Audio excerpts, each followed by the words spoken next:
Experience has shown us that the African states are too weak to withstand imperialist assaults.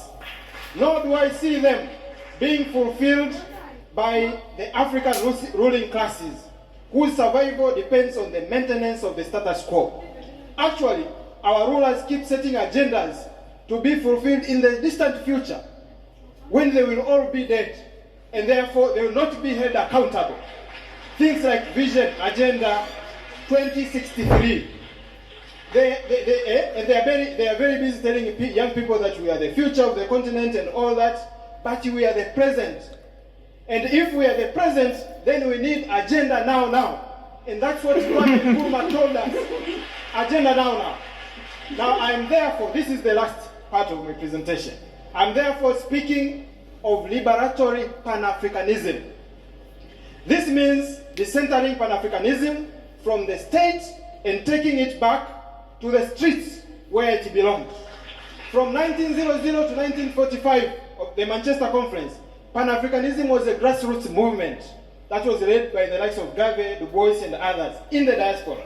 From 1945 to 1960, when it came to the continent, it unified liberation movements. That's why South Africa, ANC, was in Tanzania out of Pan-Africanism, because we were the ones, our movements united to liberate Africa from colonialism.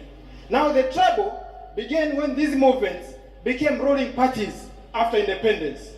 And they snatched Pan-Africanism away from the masses, and they turned it into a state project to be debated using protocol among heads of states. And therefore, I am proposing that it's time to take it back where it belongs, to the masses.